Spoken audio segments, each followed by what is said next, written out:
problems, we gon' make a way. Got no coach on the field, but we making plays. Hey, look, don't worry, we gon' be okay. Hey, look, why? Cause we gon' make them pay. Well, man, let's get to our next game, and this we are going to Sunday playoff action. We got the New York Giants 9-7-1 going on the road to take on the Minnesota Vikings, who are 13-4. This game is going down at 4:30 Eastern Standard Time at US Bank Stadium in Minnesota. This line did open up in favor of the Vikings -3. Has been a lot of movement. The total opened up at 47.5. Right now, that line says 48 as a consensus. And they knocked it down to a 4-point game. The spread is 3.5 in this Gonzaga game. Let's get to these actual factuals for the Giants. 6-1 against the spread in the last 7 games. 2-8 straight up in the last 10 games against Minnesota. 7-1 against the spread in the last 8 games on the road. 0-5 straight up in the last 5 games when playing on the road against Minnesota. 5-1 against the spread in the last 6 games when playing against an opponent from the NFC Conference. 2-8 straight up in the last 10 games whenever playing against an NFC Conference opponent from the North Division, and the unders hit 4 out of the last 5 games for the Giants. Minnesota 1-4 against the spread in the last 5 games. The overs hit 6 out of the last 7. They are 12-3 straight up in the last 15 games. The unders hit 4 out of the last 6 against the Giants. 9-1 straight up in the last 10 games at the crib. 5-0 straight up in the last 5 games when playing at the crib against the Giants. But 2-8-1 against the spread in the last 11 games against an NFC Conference opponent, and 0-5-1 against the spread in the last 6 games when playing against an NFC Conference opponent from the East Division. And the total has gone over 14 out of the last 19 games for the Vikings when playing on a Sunday. Major injury news right now for the Giants. You got Leonard Williams, defensive end. He is questionable for this game. Adoree Jackson, cornerback, he's questionable as well.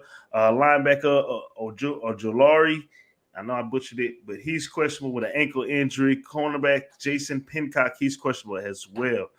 From the Vikings right now, Zadarius Smith, linebacker / defensive end edge rusher. He's questionable for this game as well with a personal situation going on. Center Garrett Bradbury, he's questionable as well with a back injury. Cameron Dantzler, cornerback for Minnesota, he's questionable also. Last time we seen the Giants, they lost 22-16 against the Eagles, and last time, but they weren't playing anybody. Last time we saw the Vikings, they won 29-13 against the Chicago Bears. So, with that being said, since we got an international capper with us today, and this is closer to him than it is to us. Plus, go ahead and take this one. How do you feel about the Giants taking on the Vikings? Yeah, I'm Canadian, and I don't want nothing to do with Minnesota's weather, but I will claim that they are up in the north. You know what I'm saying? But trust me, as a Canadian, we want no part of Minnesota's weather. But we do want a part of taking them -3 or all over the Minnesota Vikings, and I'll tell you why. So first of all, got to give credit where credit's due. The Giants are a nightmare team for anybody in the playoffs, but especially the Minnesota Vikings. I want to say his name's Dexter Lawrence. That's their nose tackle, right? Yeah. I saw him push a center last week.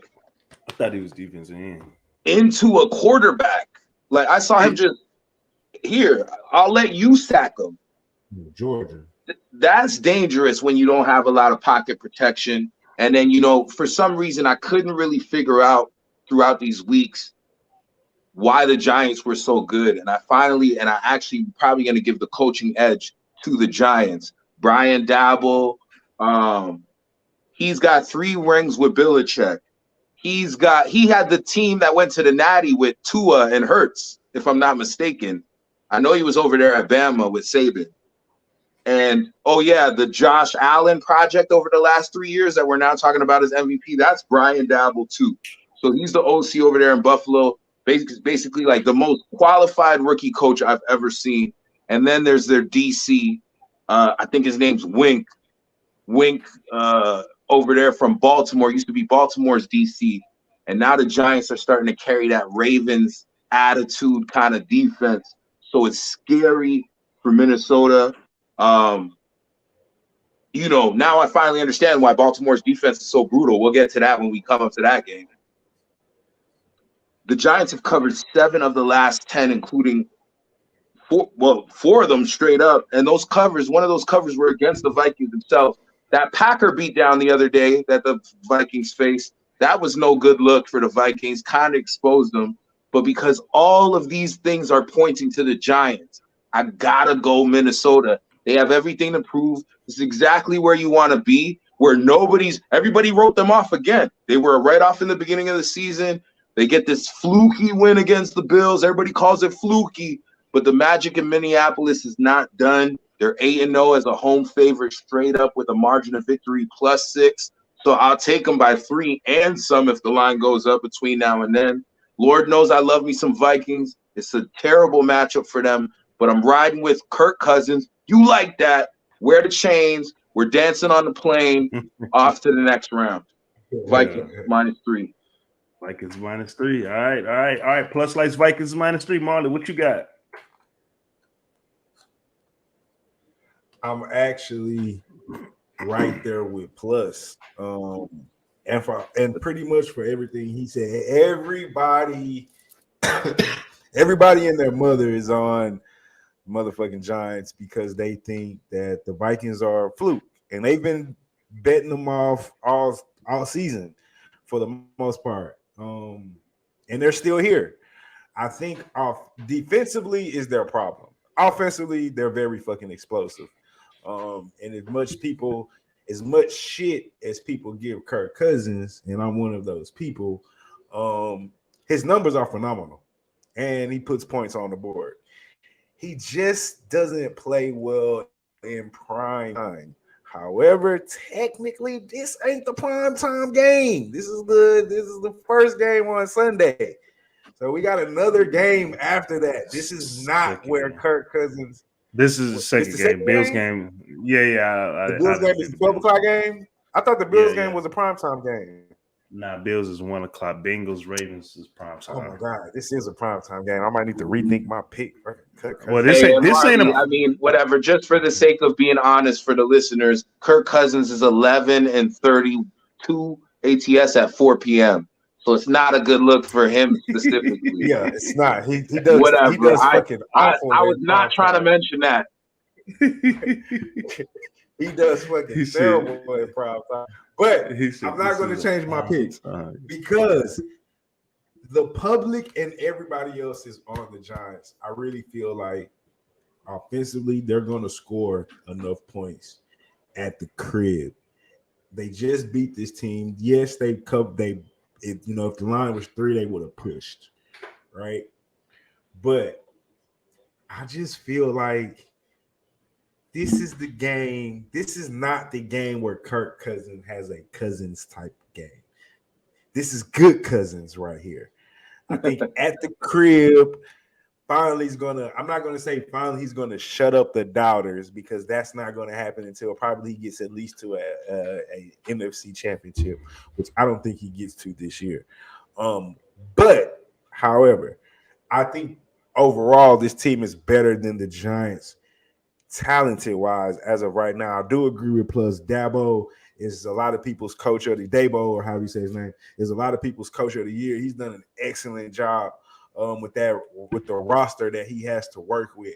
But Daniel Jones, I mean, outside of Saquon Barkley offensively, what do the Giants really pose as a threat?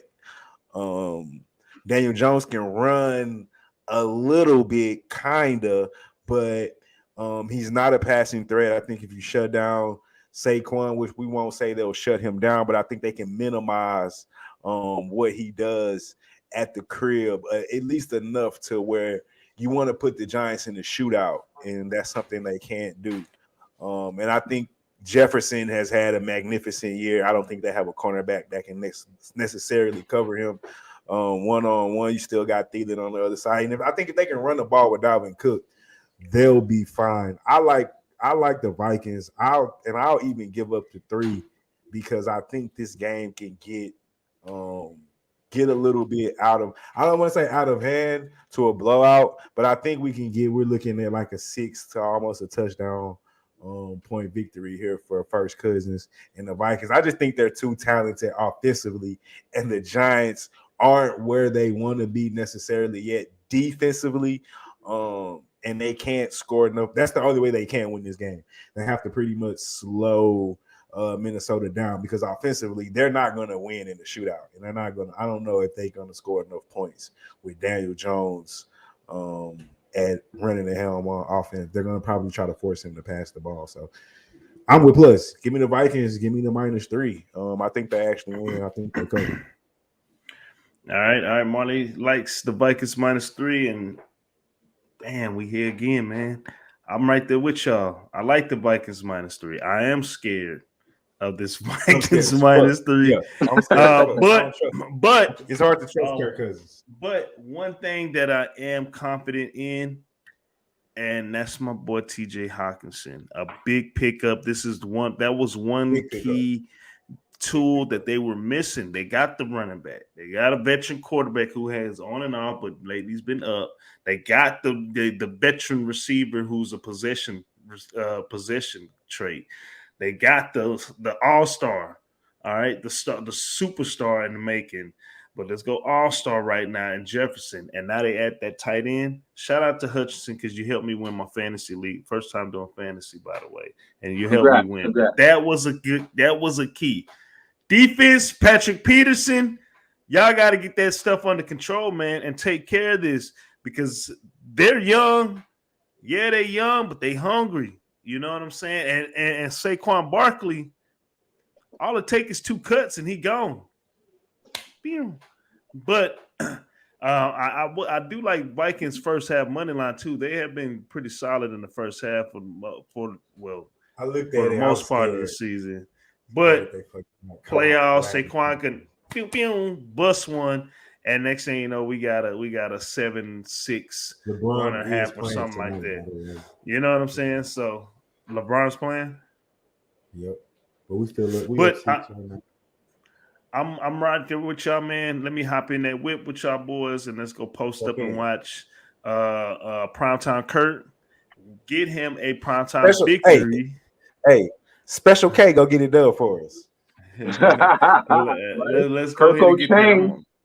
I'm on the Vikings -3, but man, they better not sleep on this Giants team, for real.